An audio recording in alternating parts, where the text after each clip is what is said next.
बोलिए शिव शंकर भोलेनाथ की जय हो। पार्वती मैया की जय हो। शिव और शक्ति की जय हो। प्रिय भक्तगणों, सावन के सोमवार व्रत कथा के बारे में हम जानेंगे।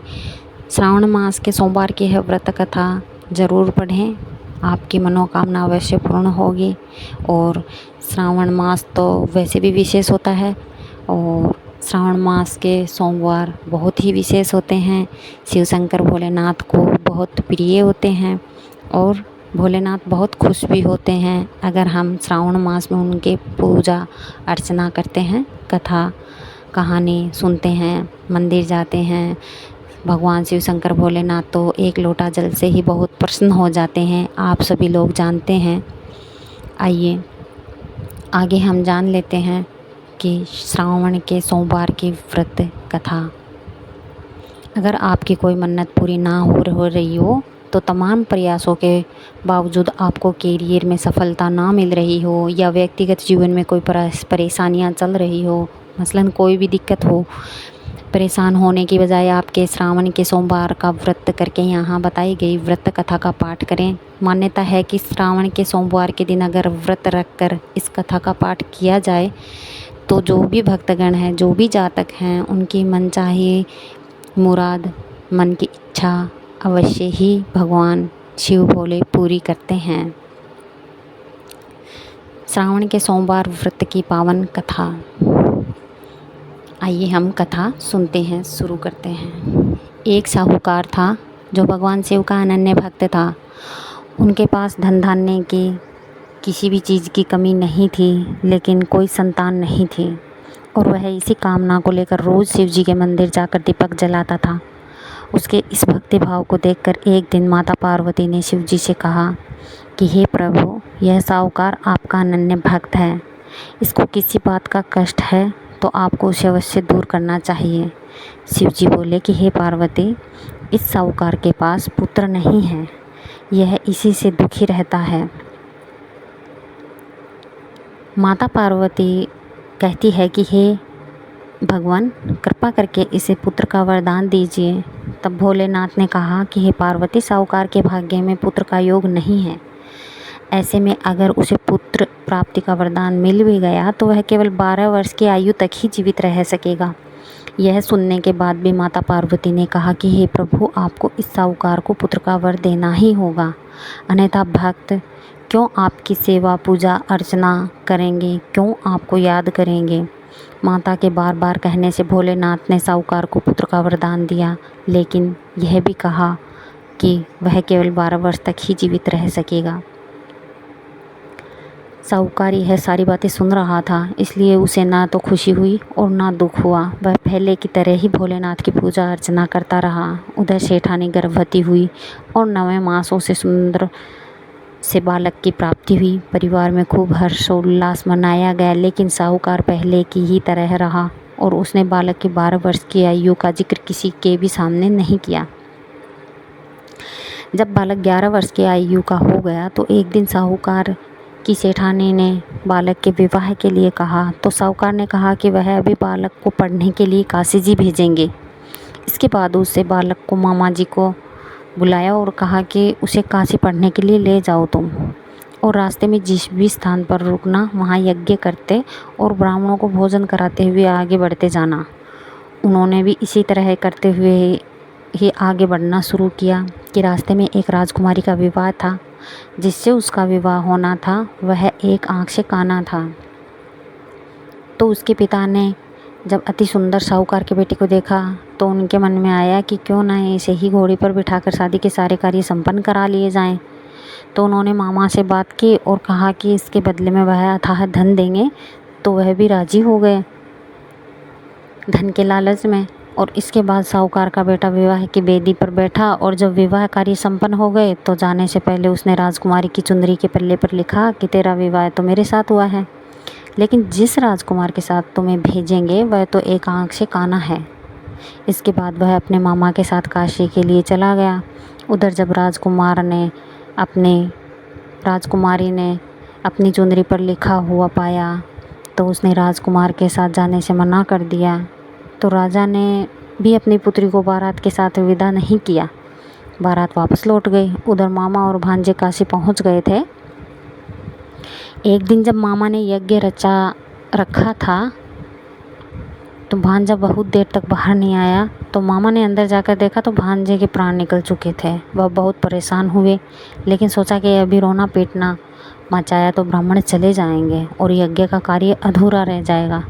जब यज्ञ संपन्न हुआ तो मामा ने रोना पीटना शुरू किया। उसी समय शिव पार्वती उधर से जा रहे थे तो माता पार्वती जी ने शिव जी से कहा कि हे प्रभु, ये कौन रो रहा है। तभी उन्हें पता चला कि यह तो भोलेनाथ के आशीर्वाद से जन्मा साहूकार का ही पुत्र है।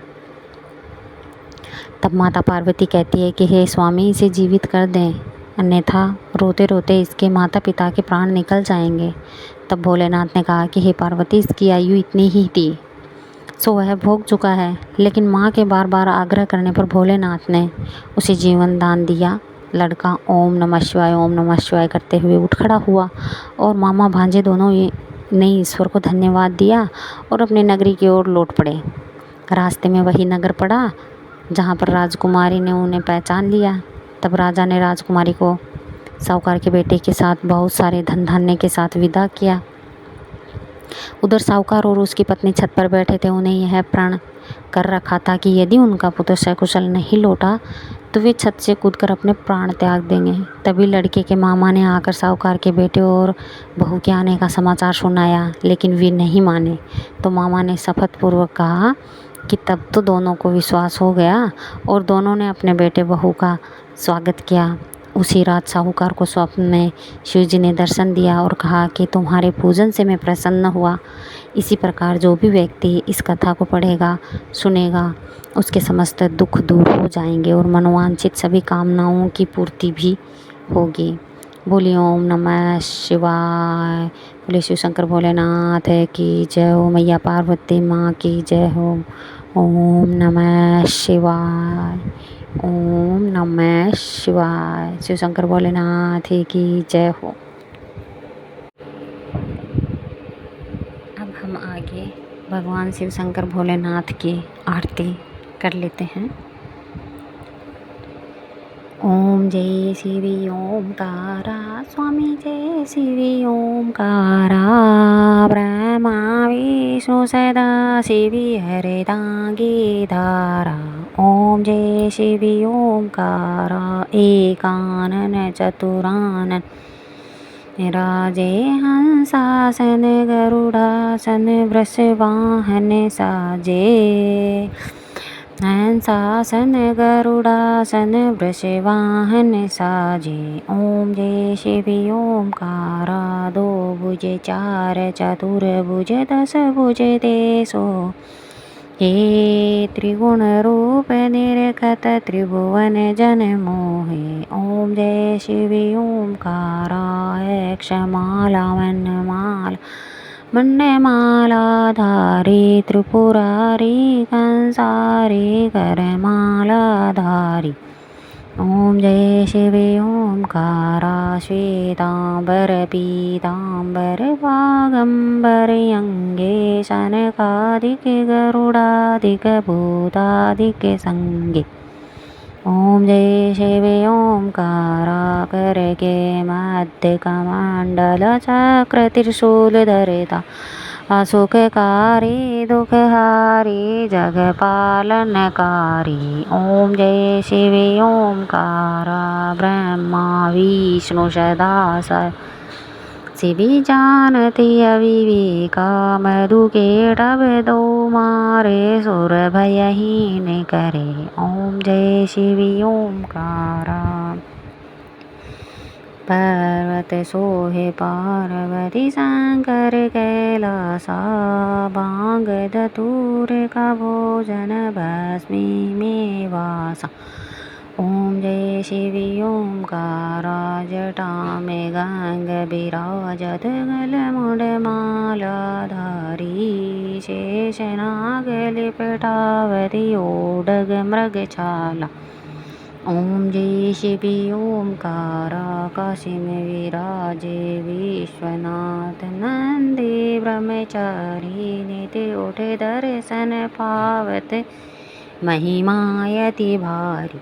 ओम जय शिवी ओमकारा त्रिगुण स्वामी जी की आरती जो कोई जन गावे। कहत शिवानंद स्वामी कहत हरिहर स्वामी मनवांचित फल पा। ओम जय शिवी ओमकारा स्वामी ओम जय शिवी ओमकारा स्वामी ओम जय शिवी ओमकारा। बोलिए शिव शंकर भोलेनाथ की जय हो, पार्वती मैया की जय हो।